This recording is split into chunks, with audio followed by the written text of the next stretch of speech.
Meu nome é Caroline Vargas, sou psicóloga clínica, mas trabalho na perícia e na entrevista investigativa na suspeita de abuso sexual infantil. É um tema bem complexo, mas é algo muito importante para você. Independente se você tem filho ou não, independente se você tem algum contato com criança. Por quê? Porque eu quero começar a falar uma pergunta e ao longo da nossa conversa, você vai encontrar a resposta, eu creio nisso. E eu queria te perguntar, quem protege as crianças? E aí você fala, Carol, mas não sou casado, não tenho filho, né? Mas não necessariamente seja da criança que virá através de você. Caso você esteja nessa posição, é da criança que você foi um dia. Quem te protegeu? Quem cuidou de você? Como que foi a sua base segura da vida? Qual é o que mostrou e como você aprendeu o que é segurança? É um pouco sobre isso que eu vou falar aqui com vocês nessa noite, tanto para a sua vida enquanto pai, enquanto mãe, enquanto vô, enquanto avó, enquanto tio, enquanto ministro na casa do Senhor, porque você vai entender que a igreja foi chamada para proteger. Este é o nosso papel. Então, nós precisamos, sim, levantar a nossa voz e falar por aqueles que não podem se defender. Esse é o meu pedido nesta manhã e eu gostaria da sua atenção. Então, eu gostaria de perguntar para você já, né, para que, se você trouxe a sua Bíblia, quem trouxe, abre aí. A leitura que eu vou fazer está a partir da Nova Versão Internacional, que diz assim: erga sua voz em favor de todos aqueles que não podem se defender. Seja um defensor de todos os desamparados. Provérbios 31, 8. Eu gosto de falar que esse versículo foi quando eu iniciei o meu trabalho na igreja. Porque certo dia eu estava lendo a Bíblia e essa mensagem saltou para a minha vida. E eu entendi, olhei e falei, quem não pode se defender? Quem não pode se defender na nossa sociedade? Pensa, se uma amiga sua, um amigo seu, falar para você, vamos tomar um café? E falar assim, olha, eu estou passando por uma situação, ou eu passei por uma situação na minha vida, ou aconteceu algo em algum período da minha vida, que eu fui tocada, que eu fui usada, que eu fui negligenciada. Porque, pasmem vocês ou não, mas a pior, para mim, a pior violência que existe é a negligência. E por que pior, Carol? Porque ela é tão comum que a gente não consegue identificar que ela é uma violência. Mesmo as crianças que foram abusadas sexualmente, antes delas serem vítimas de violência sexual, provavelmente elas foram vítimas da primeira violência de todas, que é a negligência. E aí, quando a gente começa a ver que a negligência também é uma violência, a gente percebe e fala, meu Deus, então aconteceu comigo. Aconteceu comigo porque eu cresci na casa de um pai alcoólatra. Quando, na verdade, o intuito não era me dar uma segurança, uma proteção, um abrigo, um auxílio, mas sim satisfazer os vícios dele. Então foi, porque a minha mãe trabalhou o tempo todo. Então, em muitos momentos, eu aprendi que eu precisava fazer as coisas sozinhos, me virar sozinho, cuidar dos meus irmãos, mesmo sendo uma criança. E aí a gente vai se equiparando para entender. Porque talvez quando você ouve a temática, você já pensa, mas eu nunca fui abusado. Ou para muitos pensam, nossa, mas eu fui abusado. Ou outros, nossa, mas na minha casa, graças a Deus, isso nunca vai acontecer. Ontem, eu atendi uma família pastoral que aconteceu na casa deles. Pastores extremamente próximos a mim, queridos, amigos, totalmente presentes na vida dos seus filhos, que a igreja deles é uma referência no cuidado, e houve uma situação que depois eu vou explicar para vocês melhor, não a situação específica deles, mas o contexto geral para você ajudar outras pessoas. E que não livraram ele desse tipo de sofrer. Então, entenda, A negligência é uma violência, e é uma violência provavelmente na vida de muitos aqui. A violência psicológica também traz danos à nossa personalidade, às nossas relações, a quem você é hoje, a forma como você cuida hoje dos seus filhos, a forma como você se relaciona hoje, a forma como você consegue verbalizar as suas necessidades. Porque se você aprendeu que criança fica quieto, porque eu estou adulto e sou eu que estou falando, provavelmente você vai ter uma insegurança hoje na vida adulta. Você provavelmente vai sempre ser dependente de o quê? De opiniões exteriores. Por quê? Porque você foi construído dessa forma. Aí você está falando, tá, Carol, você vem aqui e começa a falar que o pai, a mãe é sempre o culpado, é isso que a psicologia fala? Não. A psicologia, sobretudo a ciência, ela fala que não é o que fizeram com você. Então, não importa se seu pai foi bom, foi um homem íntegro, se a sua mãe foi uma mãe honrosa, honrada, trabalhadora. Importa o que, como você, enquanto criança ou enquanto pessoa, precisava e não foi suprido. Porque sabe hoje, um índice enorme que a gente precisa ter cuidado enquanto igreja, é com filhos de pastores. Que os pais são íntegros, irrepreensíveis, dedicam-se à vida à igreja. E justamente pela principal qualidade, causa uma ferida na vida. Os pais dedicaram-se tanto ao cuidado com os outros, que os filhos aprenderam que eles sempre precisam ficar em segundo plano. E quando o pai estava em casa, ele estava cansado. Então não é o parâmetro se o seu pai foi um pai bom ou se o seu pai foi ruim.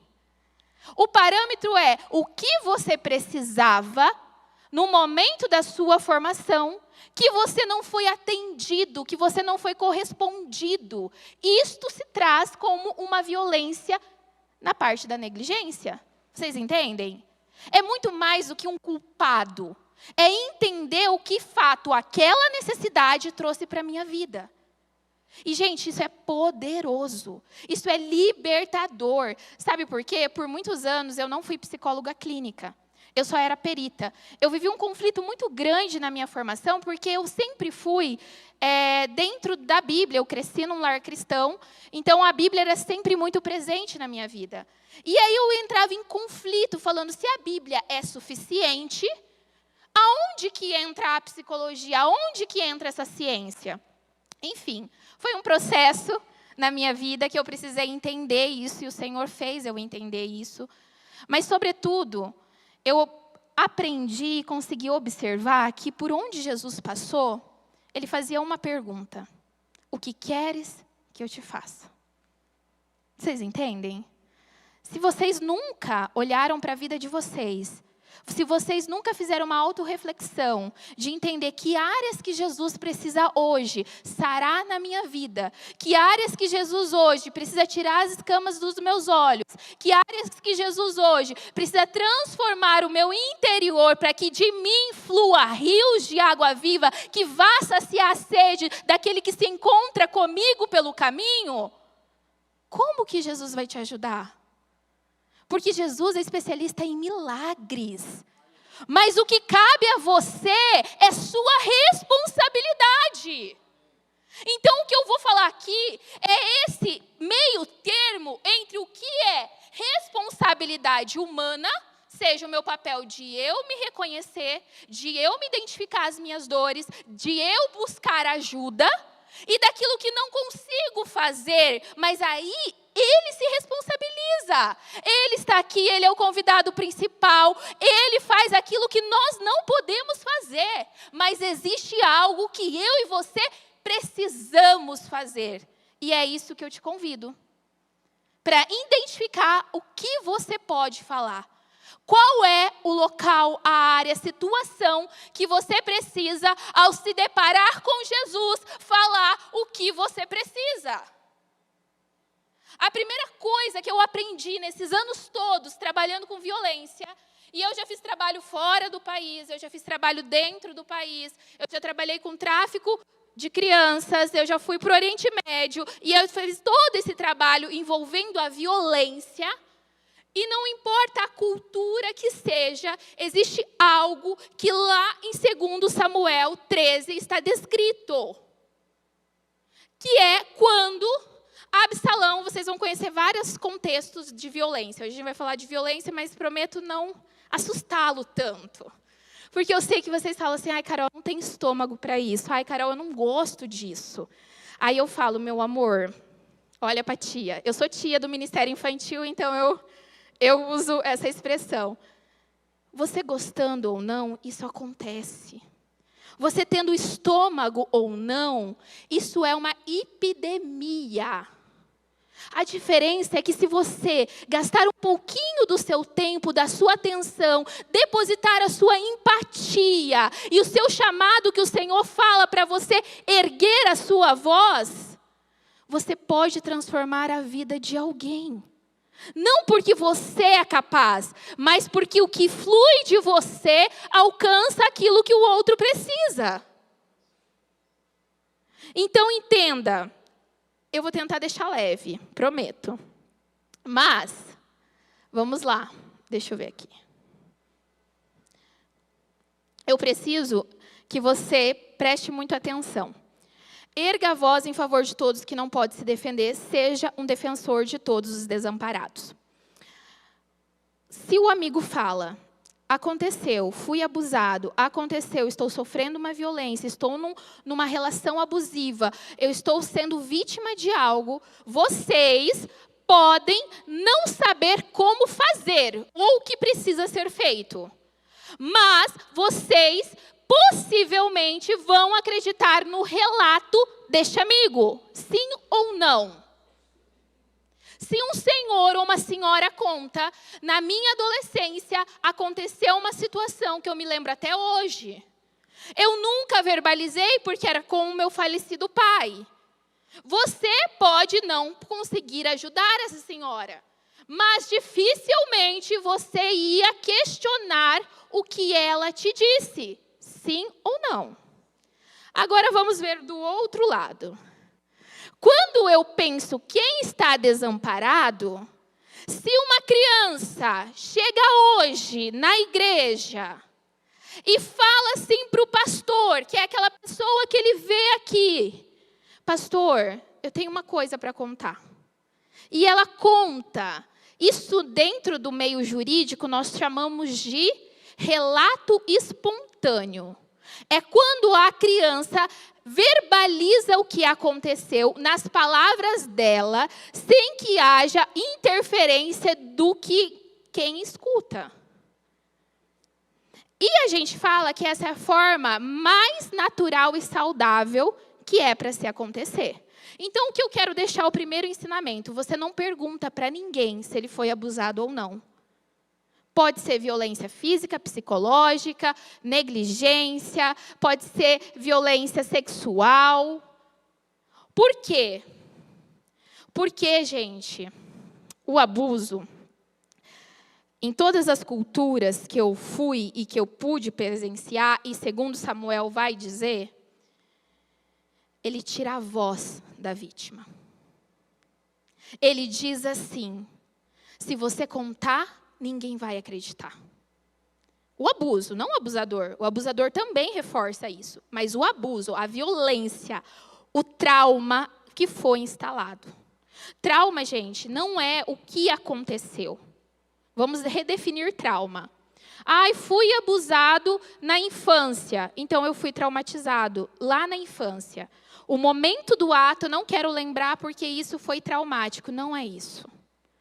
Trauma é quando a consequência daquele ato lá na sua infância, hoje, deixa você inseguro, com medo, achando que vai ser traído, não consegue ter relações íntimas dentro do seu casamento.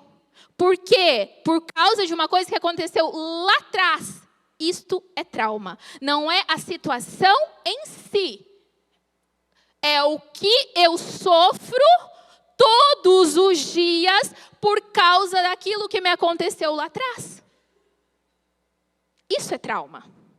Vou pegar, porque assim, eu vou pegar um exemplo que eu conheço. Então, vou falar aqui. Trauma, situação traumática, é quando filhos da liderança não querem, de forma alguma, se envolver no ministério. Hoje. Por quê? Porque lá atrás ele foi negligenciado, ele foi afastado e hoje ele fala, eu não quero. Eu não quero. Você entende? Então, não é o que fizeram, não é o ato, é o que você sofre até hoje por causa daquilo lá. Então, pensa, quando Absalão, que é o contexto de 2 Samuel, vou falar rapidamente porque tem muita coisa para a gente trabalhar. 2 Samuel, rei Davi, casa de rei Davi, tinha várias mulheres. Naquele tempo, podia. Precisa avisar. Naquele tempo, podia.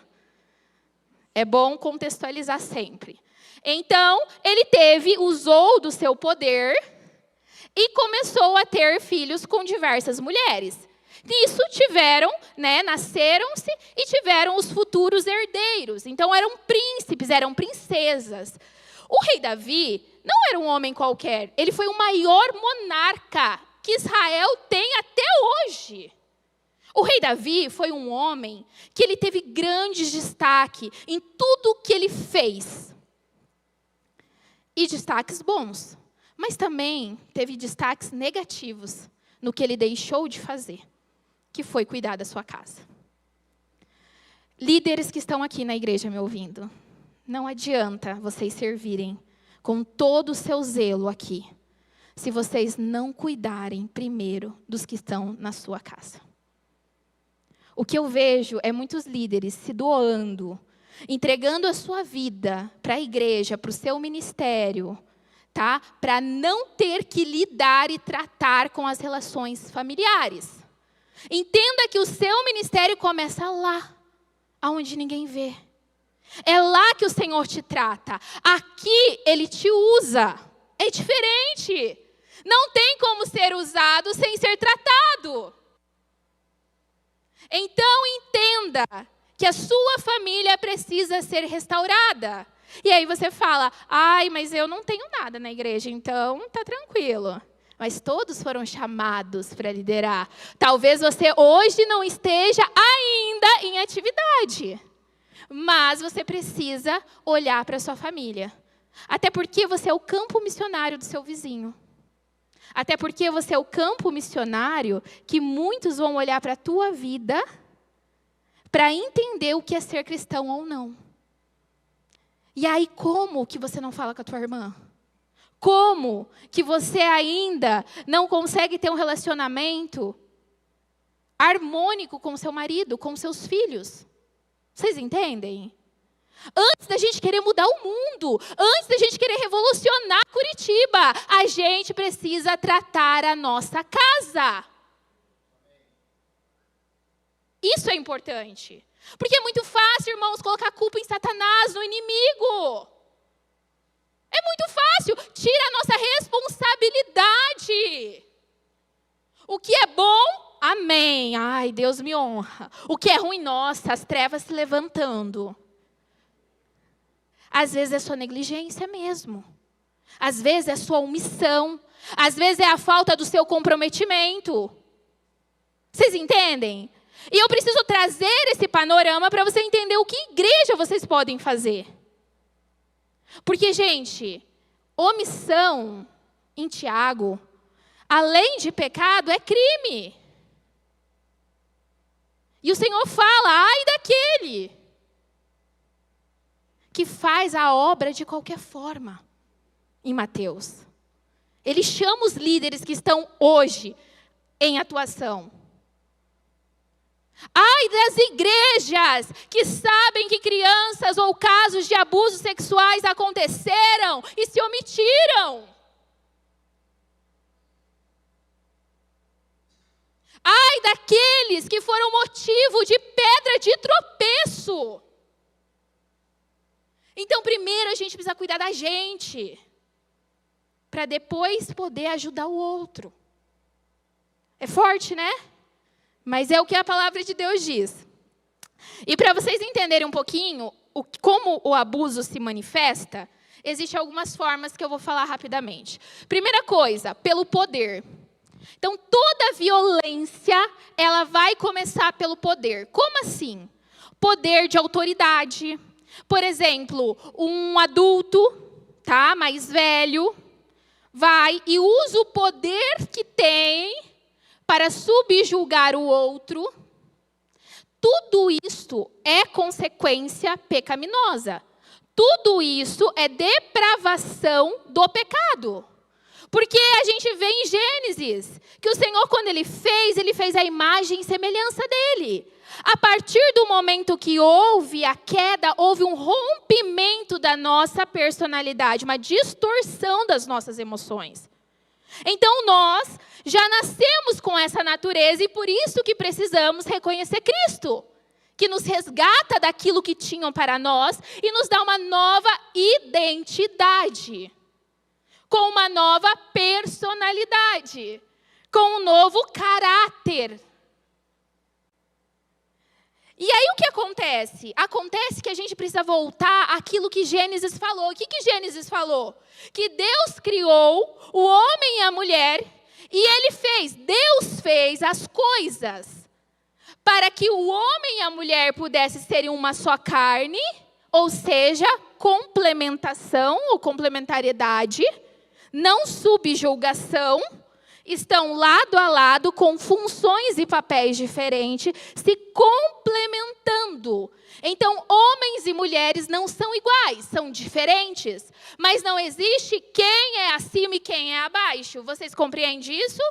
Existem papéis e funções diferentes devido à biologia, àquilo que nós somos enquanto espécie.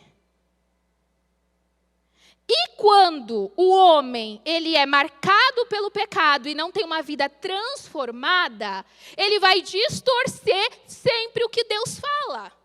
Então ele não vai usar as coisas que Deus fez e cuidar das pessoas. Ele vai mudar. Ele vai o quê? Usar as pessoas e cuidar das coisas. Essa é a nossa realidade. A gente não quer cuidar do outro. E a gente cuida com tanto zelo do nosso carro, com tanto zelo do nosso nome, no sentido de ai, é a minha faculdade, é o meu trabalho, coisas que hoje estão e são importantes. Mas a gente precisa entender. E vou falar uma coisa também, tá? Que é polêmica aqui já. Animais. Sabe por quê? Eu brinco, né? Eu sou mãe de pet. Antes que me cancele, eu sou mãe de pet. Porém, eu tenho a consciência que o meu cachorro, ele ocupa um papel muito significativo e afetivo na minha família. Sim. Tá? Porém, o Senhor Jesus Cristo não morreu por animais, Ele morreu por pessoas. Nunca e jamais, qualquer tipo de animal é mais importante do que o valor de uma alma humana. Entende? A gente precisa ter esse entendimento. Eu chamo ele de filho, eu brinco com ele, mas ele jamais substitui o valor de uma alma humana. Porque Cristo morreu por pessoas. Cristo morreu por mim, por você, pela minha filha, pelo meu esposo, pela sua casa. Os bichos, é a nossa função cuidá-los. Mas, olha o lugar, a gente confundiu tudo. Por isso que a sociedade está tão distorcida. Então, o poder, quando eu falo, é essa distorção que vem oriundo lá atrás para você entender. Depois, o elo. Todo abuso, principalmente sexual, que leva anos acontecendo, tem uma coisa fundamental que é o elo. O que é isso? É a relação emocional e afetiva que o agressor tem com a vítima. Vocês vão ver, eu preciso mostrar para vocês verem que não é opinião minha, mas é o que a ciência e os estudos dizem, tá? Que o pior lugar para uma criança viver hoje é dentro da sua casa, com a sua família biológica. E aí eu vi uma pesquisa que falava que o Brasil é o 4º país do mundo com maiores números de cristãos. E as coisas não estão fazendo sentido. Ou eu tenho que entender que os cristãos na sua maioria das vezes, também incluídos na estatística de abuso, ou eu tenho que entender que, de fato, não são cristãos. E a resposta fica com vocês. O que a igreja está fazendo? Aonde que nós estamos?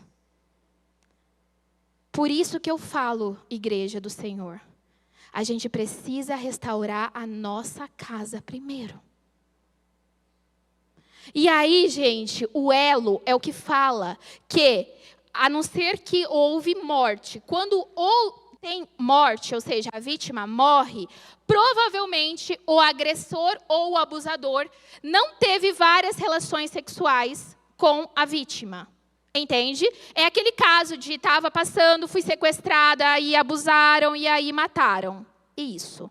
Mas quando há anos de abuso, tá? É um elo muito grande. E aí tem o terceiro ponto, que liga duas principais violências, que é a violência psicológica. Por quê? Porque é o meu pai que me abusou. Mas meu pai cuida, o pai das outras crianças é um paizão. Como que eu vou falar para as outras pessoas que o pai faz isso, a mãe faz isso, o avô faz isso, o primo faz isso? Entende? E aí tem agora outra função. A função de quem? Que o agressor, que não é pedófilo, são coisas diferentes, depois eu falo sobre isso, tá? Ele impõe para a relação, dizendo, se você contar, ninguém vai acreditar. Se você contar, algo de ruim vai acontecer. Se você contar, eu vou matar o seu cachorrinho, a sua mãe, a sua irmã. Então, entenda que isso favorece o silêncio.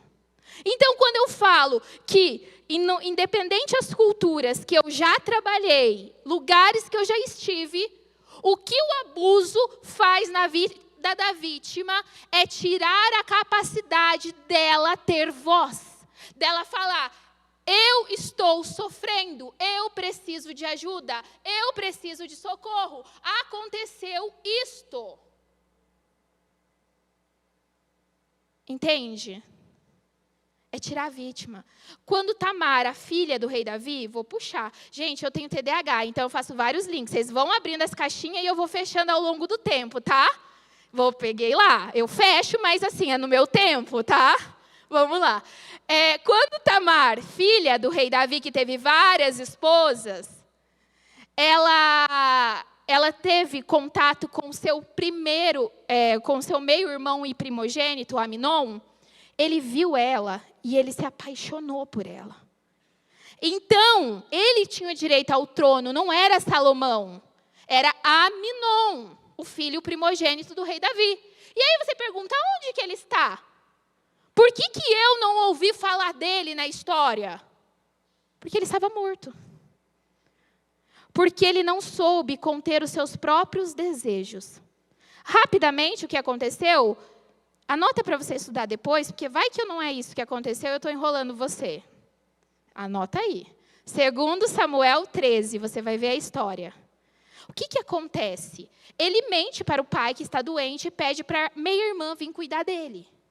Quando a meia-irmã vai cuidar, fazer bolo para alimentá-lo, ele manda os funcionários saírem e ele, então, abusa dela. Nesse momento, a vítima, Tamar como vítima, ela olha para ele e ela implora.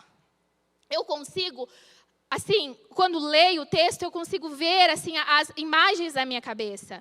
Ela diz assim, não, Aminon, não faz isso. Isso seria uma desonra para a minha vida. Pede para o nosso pai a minha mão e ele não vai te negar, você é o herdeiro do trono. Só que o abusador, ele não vê a vítima como pessoa, ele vê a vítima como objeto. Então, o objeto eu uso e descarto. Entra naquilo lá de poder. Entende? Você precisa entender como funciona. E então, esse homem abusa da sua irmã, tem relações sexuais com ela, e quando ele termina, ele descarta. A palavra de Deus fala, ele olha para ela e sente repulsa dela e manda os empregados sair. Só que, gente, não sei vocês, mas eu fui para o Oriente Médio, no contexto lá, até hoje a virgindade lá é a coisa mais importante que aquele povo tem. Eles levam muito a sério isso. Eu fui agora, logo que abriu as fronteiras da pandemia. Imagina, nos tempos bíblicos, entende? Você precisa ver com o olhar da época. Essa menina não só perdeu a virgindade, ela perdeu os sonhos, ela perdeu a possibilidade de ter uma vida saudável. Ele não só tirou dela o ímen, se a gente olhar para uma visão biológica, ele tirou dela qualquer capacidade humana dentro da cultura dela de ter uma vida futura. Tanto que a reação dela é de morte. O que ela faz? Ela vestida com os tecidos mais caros e premiums que existia na época, ela pega a sua roupa, a sua túnica e rasga ela. Depois ela pega cinzas e o muçulmano, quando ele está em luto, ele não troca roupa. Ele anda 7 dias vagando com a mesma roupa. Por quê? Porque ele é muito expressivo, ele está denunciando para todo mundo como está o interior dele, mas ele denuncia através do físico, do exterior. Então aquela menina, mesmo não sendo uma muçulmana, mas eu estou falando para vocês olharem com o olhar, né, não do aqui do Ocidente, do Oriente. Aquela menina, ela pega cinzas, coloca sobre a testa, e ela sai gritando o que aconteceu. Só que no meio do caminho, ela encontra quem? O outro irmão, Absalão. E quando o irmão, que era para salvar, proteger, cuidar, vê, o que ele faz? E se a gente for trazer a figura do irmão, é a igreja. O irmão amava aquela menina. O irmão tinha o senso de proteção. O irmão, ele tinha o olhar que precisaria ter, de olhar e entender que ela era uma vítima, vulnerável e precisava ser cuidado. Só que o irmão estava despreparado. E eu quero que você repita uma frase comigo para guardar no seu coração, porque assim você fixa. O despreparo não salva ninguém. Igrejas despreparadas não conseguem ajudar ninguém. O irmão, mesmo tendo boa intenção, ele faz algo terrível para a vítima. Ele diz assim: cala-te. Desta forma, você vai trazer desonra para a nossa família.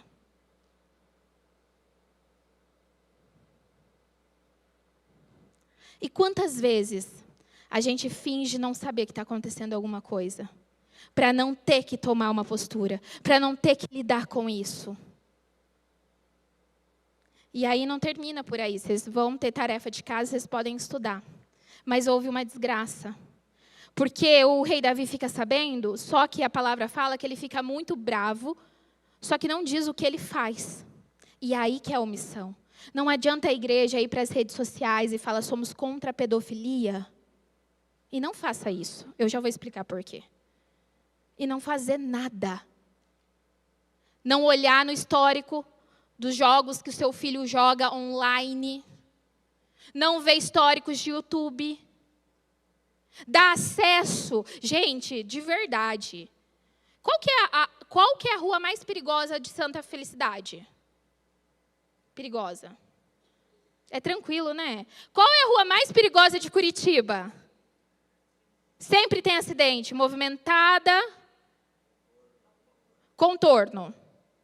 Você deixaria o seu filho... Quem tem pai aqui, só para eu saber quantos pais nós temos? Ok.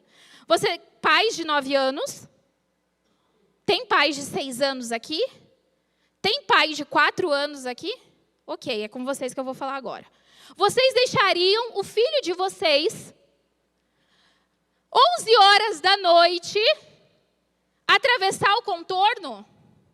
Por quê? Porque é perigoso. E por que vocês dão um celular com acesso à internet?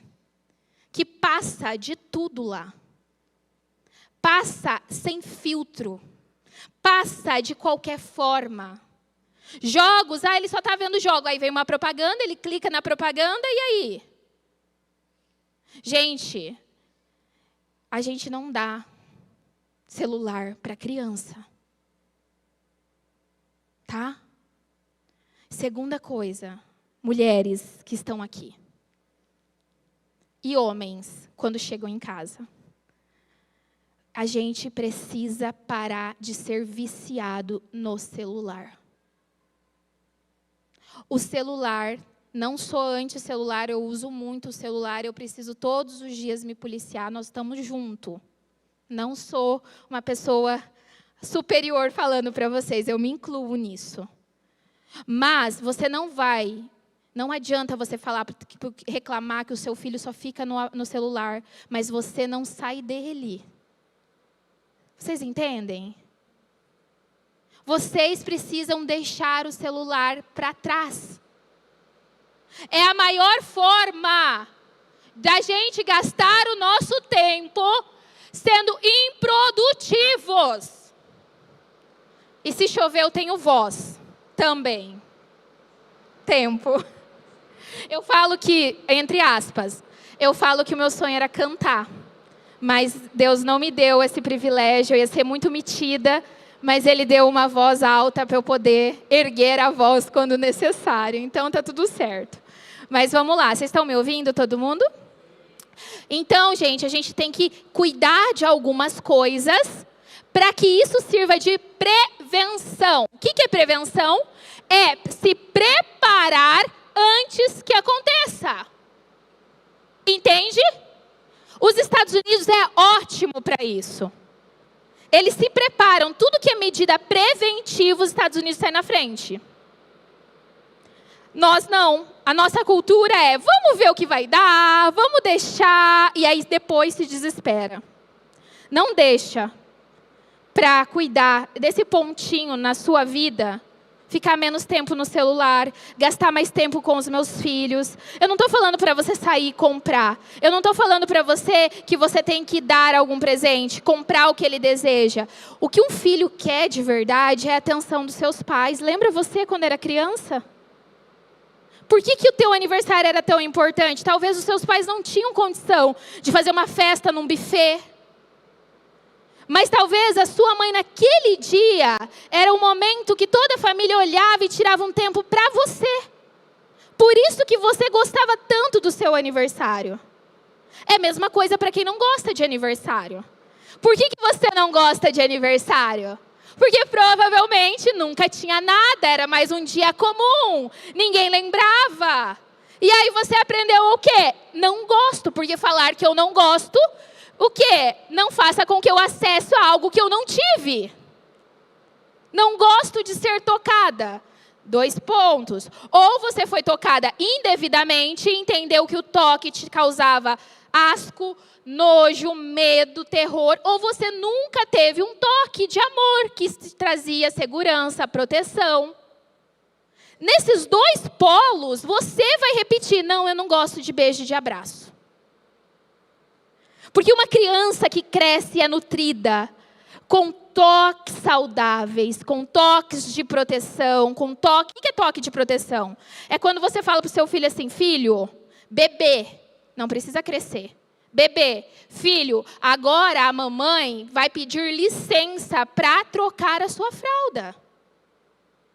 Sabe por quê? Porque o corpo do seu filho não é seu, é dele. Deus deu um corpo, uma alma e um espírito para ele. Desde que ele nasceu, não é seu, é dele. Então, tudo que você fizer para ele, você precisa pedir. Tem algum profissional aqui presente que é massagista, enfermeiro, fisioterapeuta entre nós? Tem? Olha lá. Quando você vai tocar no corpo do seu paciente, do seu cliente, você não pede, sobretudo, primeiro licença? E por que a gente não faz isso no corpo dos nossos filhos? Gente, é uma coisa tão simples. Você não precisa marcar data e hora e falar, vamos aqui, vamos falar sobre abuso sexual, criança, hoje na janta das 8. Entende? É todos os dias. É quando você dá a possibilidade dele ter autonomia. O que é autonomia? Carol, você está falando para deixar uma criança de 3 anos, 4 anos tomar banho sozinha? Não, gente, você entendeu errado o que é autonomia. Autonomia não é uma criança ficar sozinha sem a presença de um adulto, que talvez você viveu isso. Autonomia é deixar a criança errar, sem que ela seja punida e que ela sofra as consequências, porque ela não tem responsabilidade e tem um adulto ali no processo ensinando ela. Isso é autonomia. É por isso que, talvez, você não teve esse limite prejudicado na sua criação, que hoje você precisa fazer e você se cobra que você tem que acertar desde a primeira vez. Porque quando você errava lá atrás, o que vinha? Uma punição, um castigo. Mas isso eu não estou te falando com base na psicologia positiva. Isso eu estou falando com base no Evangelho. Porque quantas vezes você erra, minha irmã e meu irmão, e o Senhor não faz com que você sofra o que o teu castigo merece. Ele te perdoa e Ele está com você. Todos os dias. Ele é o advogado fiel, que até hoje está à direita do Pai, intercedendo por todos os seus erros, os seus fracassos e os seus pecados. Essa é a função. Cristo não apenas morre na cruz, todo dia Ele trabalha por você, todo dia Ele intercede ao seu favor diante de Deus, para que você possa ser autônomo, não independente. Conceitos diferentes. Vocês entendem? Por isso que eu falo que a gente precisa ter isso na vida. E aí eu te pergunto, e eu quero te mostrar aqui. Olha só, tudo que eu vou falar, todos os dados que eu vou falar, já vou citar a fonte antes. Tudo que eu vou falar aqui está no CIPIA, está no Sinam, está no Disque 100, está no Cadê Paraná, tá? Cadê Paraná? Peguei aqui porque são siglas e eu não lembro. Cadastro de Denúncias de Violência contra Criança e Adolescentes. CIPA, Sistema de Informação para Infância e Adolescentes. Sinam, Sistema de Agravos de Notificação. Disque 100, Disque Denúncia e Direito Humano. Sabendo que o Disque 100 não é apenas para crimes contra a criança, mas contra qualquer tipo de violência, ok? Dito isto, vamos lá. Olha só. Pega para mim a primeira estatística. Mais de 1/3 do Disque 100, tá? E no Sinam são de violência contra crianças e adolescentes. Quem são os desamparados? Outro dado, 9 em cada 10 violações no Disque 100 envolve violência sexual, física, psicológica contra crianças e adolescentes. E a segundo final da frase é o que me deixa mais triste. Você consegue ler? E o quê? Não foi a primeira vez que aconteceu. 84% da situação das violências sexual e física e psicológica contra crianças foram registradas tem como agressor, não é pedófilo, não use essa palavra. Agressor a partir de hoje, porque agora você está treinado. Você vai sair daqui sabendo um cadinho, pelo menos. Tá? É o quê? Alguém da família. Por que, Carol, eu não posso usar o termo pedófilo? Vamos lá. Porque pedofilia, tá, é considerada hoje um distúrbio ou um transtorno. Ai, mas eu não concordo. Legal, mas médicos, psicólogos e psiquiatras que dedicam a sua vida caracterizam isso. Talvez você não saiba de algumas coisas por trás. Primeiro, quem diz que alguém é pedófilo é um profissional, psiquiatra ou psicólogo que faz um laudo psicológico atestando os seus agravantes. Segundo, os pedófilos são a minoria de quem abusa de crianças e adolescentes. Terceiro, ser pedófilo não dá nenhum benefício para a pessoa. Eu estou falando de termos jurídicos. Se de fato ele cometeu o crime, ele vai pagar tudo o que a nossa Constituição e o Código Penal deposita para esse agravante. Então, por quê? Porque dá o direito de um tratamento. E você, Carol, a sua opinião funciona? Eu não acredito enquanto profissional, com base no que eu tenho vivido e estudado.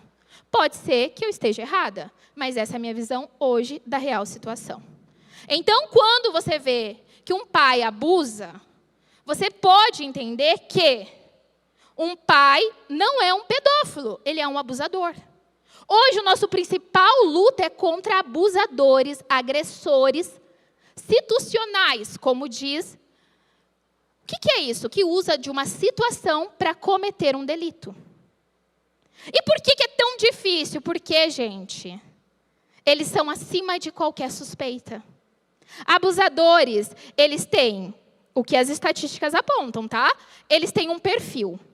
Quando o crime é sexual, é homens, a sua grande maioria. Olha os pecados ali, as áreas que os homens precisam ser trabalhadas. Quando é psicológico, verbal e físico, as mulheres são as maiores agressoras. Olha onde precisa ser trabalhada a identidade da mulher. Entende? Polos. Então, mas aí eu sei de um caso que a minha filha foi abusada pela tia dela.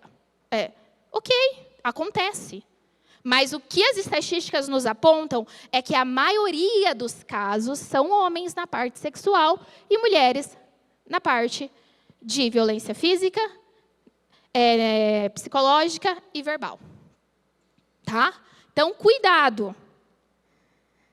A violência verbal, gente, ela deixa traumas tanto quanto ao abuso. É que hoje eu vou falar do sexual. Mas é tão grave e tão penosa quanto uma violência sexual. Eu falo que a pior violência, eu, Carol, entendo a negligência, né, como fator. Mas, sobretudo, a pior violência é aquela que você sofreu.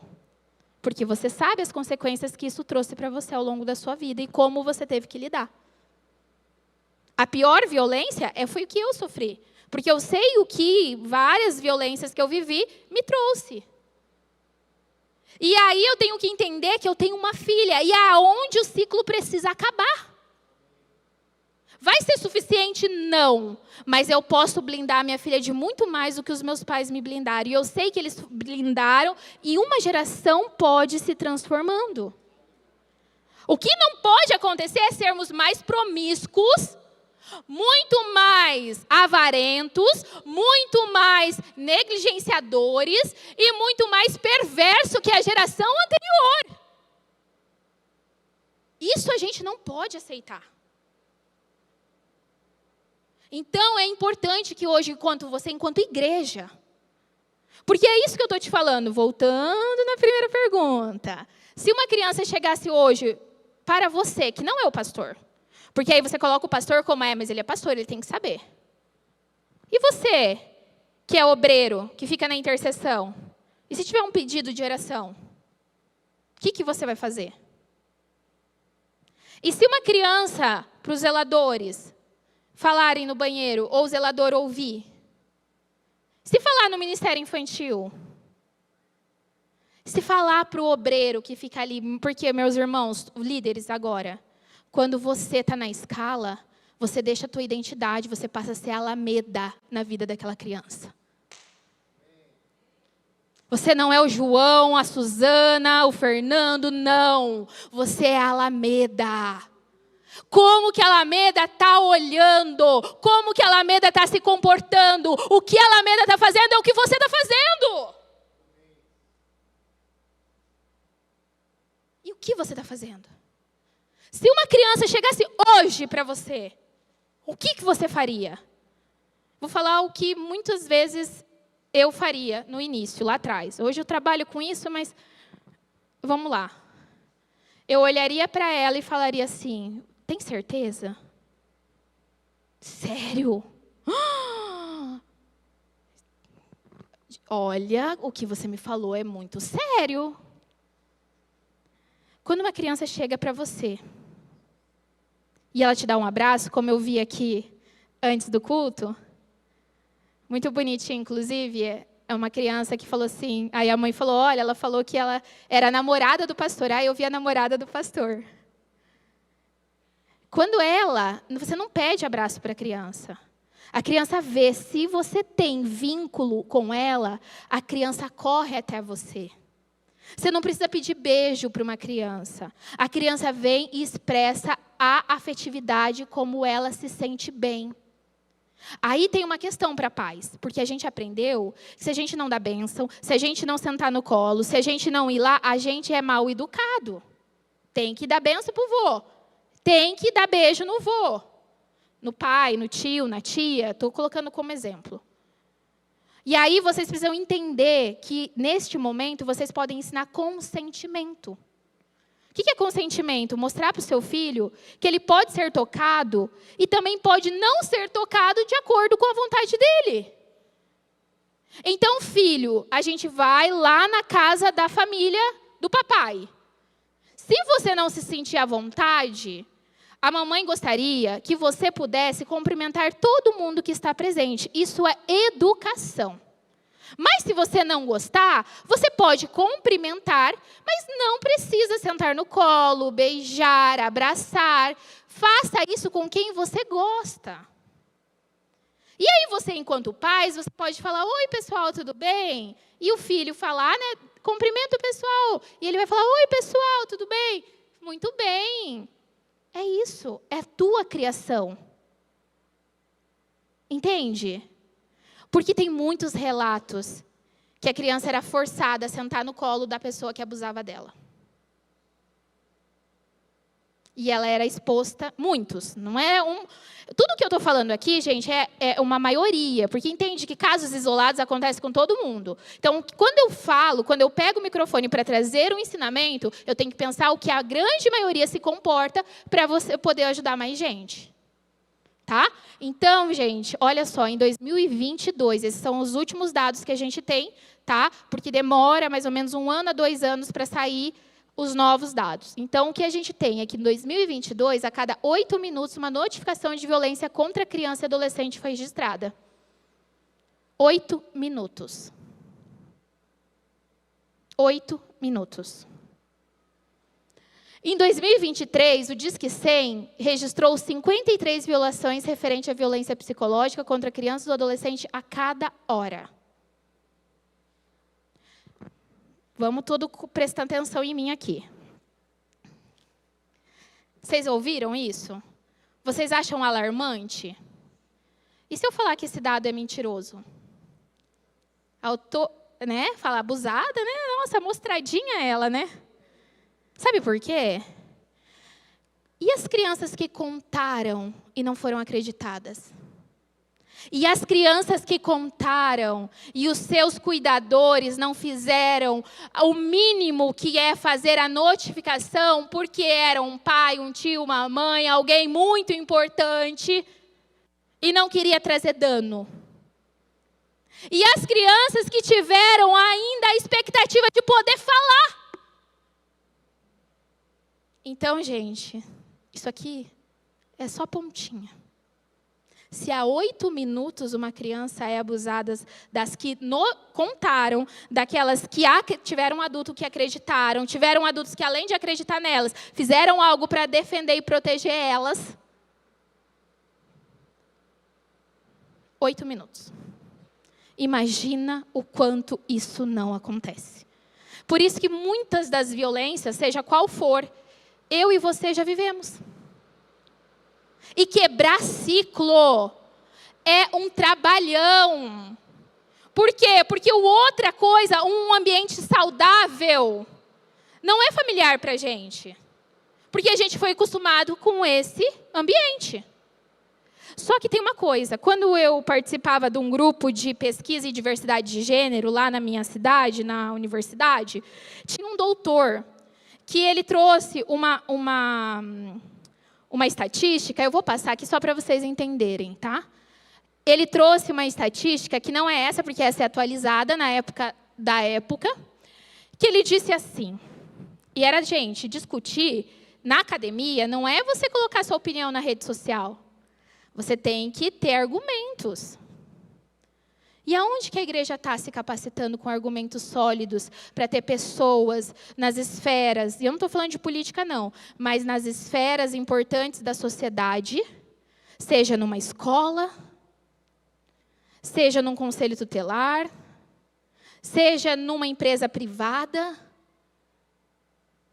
seja num mercado, que saibam, um mínimo, a dialogar e promover uma mudança com a educação através de dados concretos. Porque a gente quer ganhar pelo grito, irmão. Mas falar alto não é o mesmo que gritar. O Senhor falou, erga a sua voz. Ele não falou, taque a goela abaixo.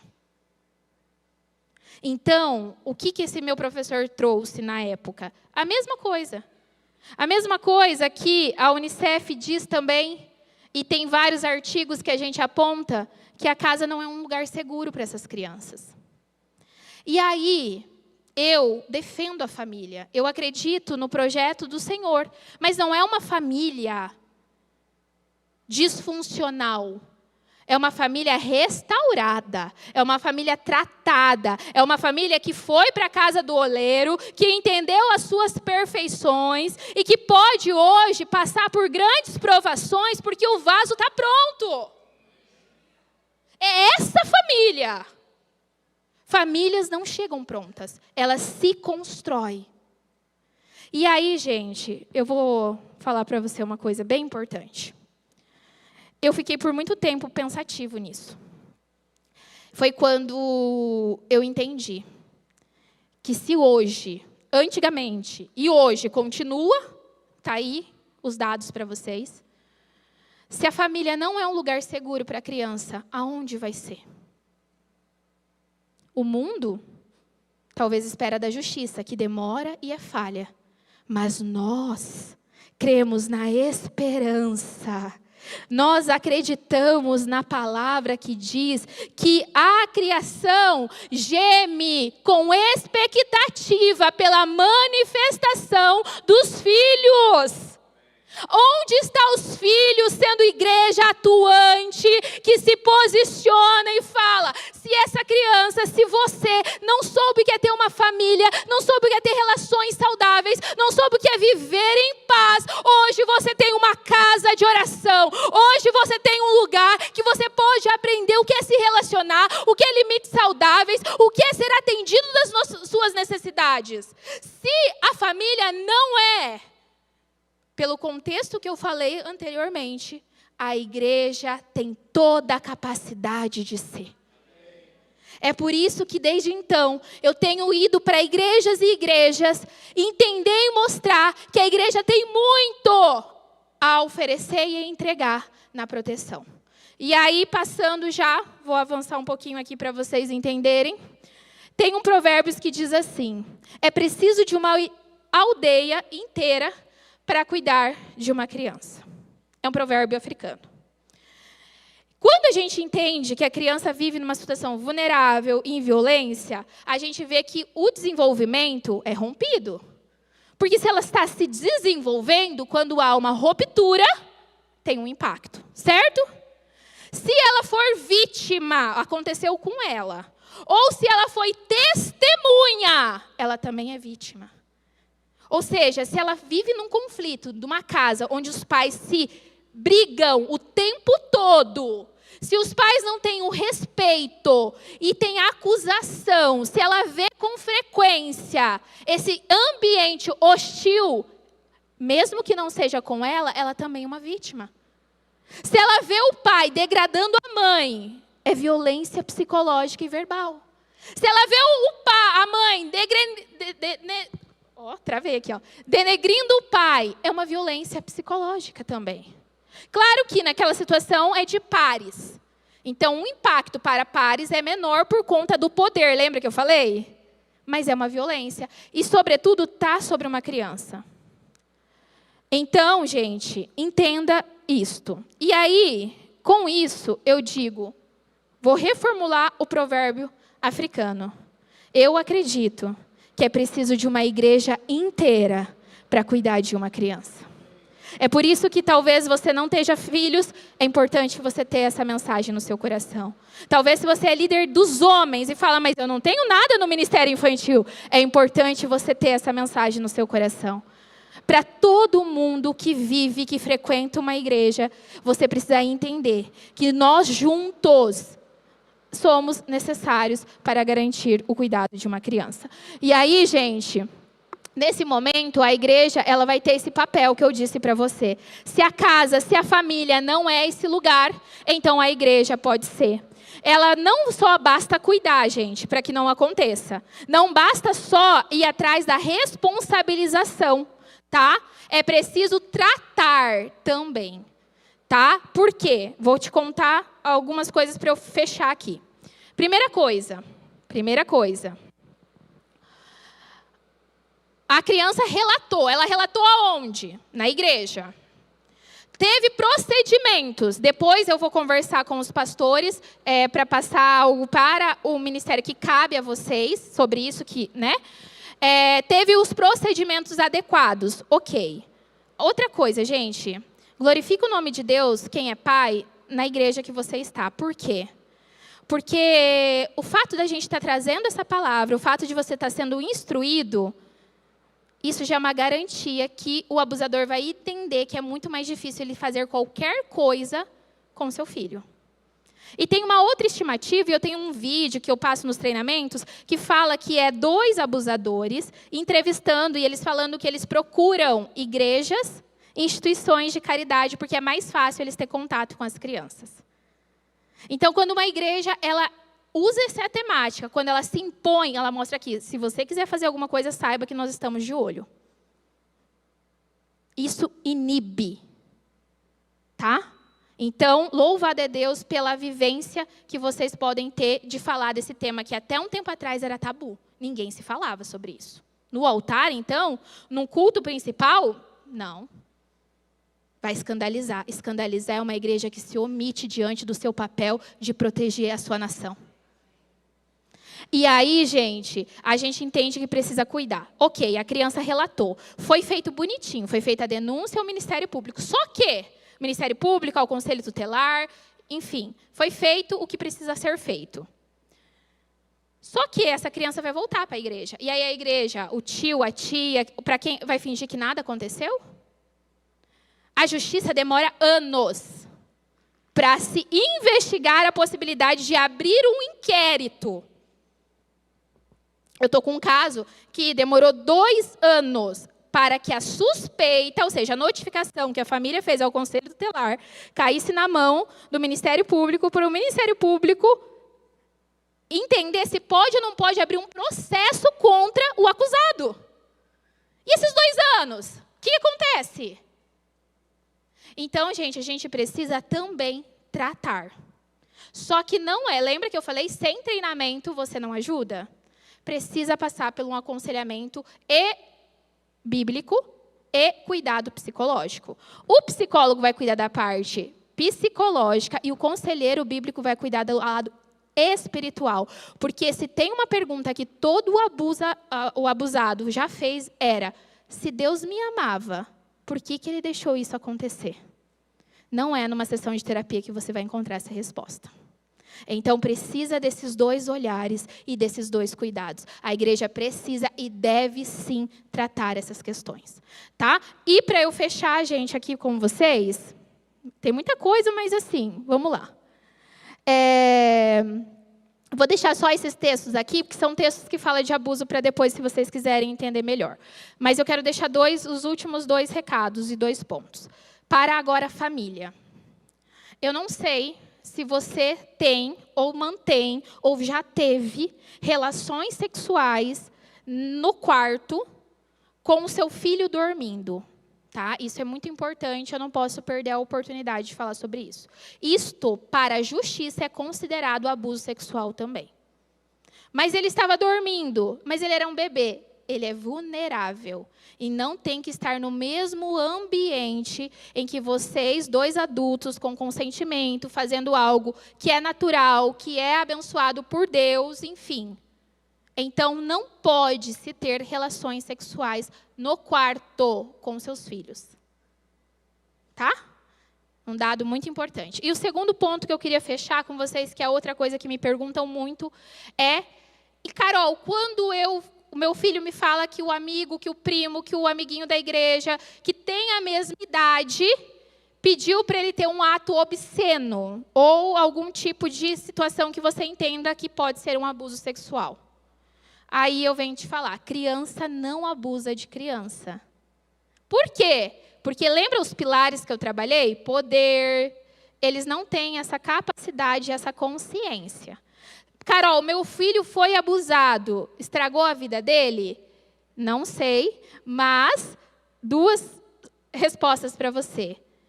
O abuso sexual nunca é o ponto final na vida de ninguém. Ponto final quem dá é o Senhor. Abuso, de qualquer tipo, pode ser uma vírgula, que é o momento que você precisa parar, ver, cuidar, se olhar, pedir ajuda, buscar ajuda, fazer denúncias e depois seguir o seu caminho. Satanás quer que acredite que isso é um ponto final e você vai ser rotulado para sempre, mas quem dá ponto final é o Senhor que escreveu a tua história.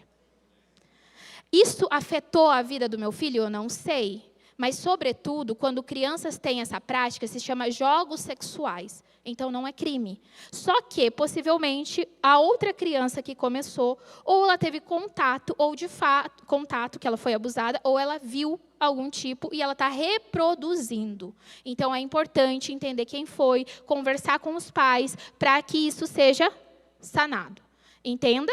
Segundo e o último ponto deixou marcas. Gente, eu sei que aí entraria num outro polo, numa outra situação, mas, sobretudo, aqui a questão ela está muito sexualizada. As crianças, elas são erotizadas e sexualizadas, são coisas diferentes. Sobretudo uma criança que está agora se masturbando compulsivamente, essas práticas, ela, porque sofreu algum tipo de jogo sexual, sobretudo, ela não tem o perfil e a mentalidade pecaminosa e erotizada que você, adulto, tem. Então, a função do comportamento é diferente na vida da criança, até uma certa idade, na grande maioria do contexto. Entende? Por quê? Porque os hormônios da puberdade ainda não aconteceu. Então, a prática que às vezes ela faz não é para você se escandalizar, achar que o teu filho é um pervertido agora. Mas é para você procurar ajuda e entender que muitas vezes ele está reproduzindo isso, mas não com o olhar erotizado que um adulto poderia fazer. Sobre tudo isso, a gente fica por aqui. Obrigada, depois eu faço um pix. Me procura depois. Mas assim, gente, é muita coisa. São 10 anos trabalhando nessa área, ajudando muitas igrejas. Tem muita coisa assim necessária, mas eu queria que abrisse a sua visão. Sobretudo, para você olhar para você, entender aonde Jesus precisa fazer algo na sua personalidade, na sua história de vida. Depois, cuidar da sua família, ver os pontos ali, o que está sendo negligenciado, o que está sendo omisso. Jesus veio para os necessitados. Se você é perfeito e irrepreensível, ou você já foi aprovado, está na glória, ou Jesus ainda nem se apresentou para você. Vulnerabilidade é a especialidade do Senhor. Ele ama corações vulneráveis. Que mostra que a gente sozinho não consegue. E aí a graça dele deposita sobre nós. é muito bom ser necessitado, porque aqui você tem esperança e resposta. Queria que você curvasse a sua cabeça e fizesse uma oração breve. Quero fazer uma oração breve. Eu sei que a gente trabalhou muitas caixinhas que pode ter aberto na sua vida, mas eu tenho certeza que o Senhor, Ele está contigo. Não foi um ponto final na sua história, não foi um ponto final na vida da sua família, caso isso tenha acontecido na sua casa. Porém, precisa ser cuidado, olhado, tratado. A conversa é sempre o melhor caminho. Pedir ajuda também. Você tem uma casa, uma igreja, que abriu para uma temática desafiadora. Então, não hesite em pedir ajuda. A intimidade é algo muito difícil para nós. Ela foi rompida lá na queda. Quando o homem e a mulher pecaram, o nu, que era tão normal, se passou a ser aversivo. E eles tiveram vergonha e se esconderam de Deus. Só que o Senhor sabe lidar com as nossas vulnerabilidades, as nossas intimidades, aquilo que você considera vergonhoso. O Senhor sabe lidar. E Ele só quer que você venha e reconheça a sua fragilidade. Ele queria que Adão pudesse olhar e não apontar o erro para sua esposa, mas falasse: Senhor, eu falhei. Eu falhei porque eu não obedeci às suas recomendações. E quantas vezes nós olhamos para Adão e para Eva e julgamos sendo superiores, mas nós estamos na mesma função, procurando acusadores e culpados. Quando na verdade o Senhor está aqui, pedindo filhos que saibam que são vulneráveis, que falharam, que falham, pedindo ajuda. Afinal, Ele mandou o Filho dele para morrer por você e pagar o preço. E quando o Filho dele foi aos céus, Ele fez uma promessa para mim e para você. Ele disse que Ele não te deixaria só. Que é outra coisa que a gente passa nos problemas íntimos que a gente vive, seja na relação sexual, no casamento, seja na relação conflituosa com os nossos maridos ou as nossas mulheres, ou seja em problemas que a gente tem vergonha de se abrir e pedir ajuda. Mas o Senhor, Ele ao subir, Ele disse: você não está sozinho, eu deixo a minha presença, o meu amado Espírito Santo. E é nesse Espírito, juntos como igreja unida, que eu quero fazer essa oração. Senhor Todo-Poderoso, nós nos reunimos enquanto igreja, com os corações cheios de amor e compaixão, para clamar a Tua intervenção na nossa vida, na nossa história, na vida da nossa família. Senhor, que a gente possa ver as crianças, todas as crianças que passarem por nós, não como nós vemos, mas como o Senhor olha para elas. Que as escamas dos nossos olhos possam ser abertos, que o entendimento do cuidado e da responsabilidade como corpo, como membro, cuidando dos nossos, possa nascer no nosso coração. Senhor, nós declaramos, ó Pai, que o Senhor é o Deus da nossa história. Independente se aconteceu ou não situações tão desafiadoras na nossa vida, isso não define quem nós somos. Nós fomos comprados com alto preço, reconectados contigo, e nós permitimos a ação do Teu amado Espírito na nossa vida para restaurar, para tocar naquelas áreas que foram tocadas indevidamente, naqueles toques ou palavras ou situações que sentimos negligenciados, abandonados, perdidos. Nós encontramos em Ti, Senhor, o refrigério, o refúgio, a calmaria, a esperança que não encontramos em lugar nenhum. Para sermos bons pais, precisamos curar o que nós carregamos de partes feridas em nós. Para ser bons filhos, precisamos também perdoar. Ah, Senhor, mas sobretudo, para sermos igrejas, precisamos permitir ser tratados. Senhor, eu te peço e eu te agradeço por essa mensagem tão desafiadora. Mas obrigada, Senhor, por o Senhor usar a Tua palavra para orientar o nosso caminho. Eu abençoo essa igreja que se abriu para um tema tão difícil. E eu acredito que este lugar é um lugar de hospital, refrigério, não para pessoas perfeitas, mas para pessoas doentes que chegam precisando de cuidado, de carinho, de proteção. Senhor, e que aqui possam ter pessoas que amam o Senhor sobretudo, ao ponto de olhar para o outro e se compadecer. Senhor, muito obrigado por esse período. Em nome de Jesus. Amém. Amém. Glória a Deus.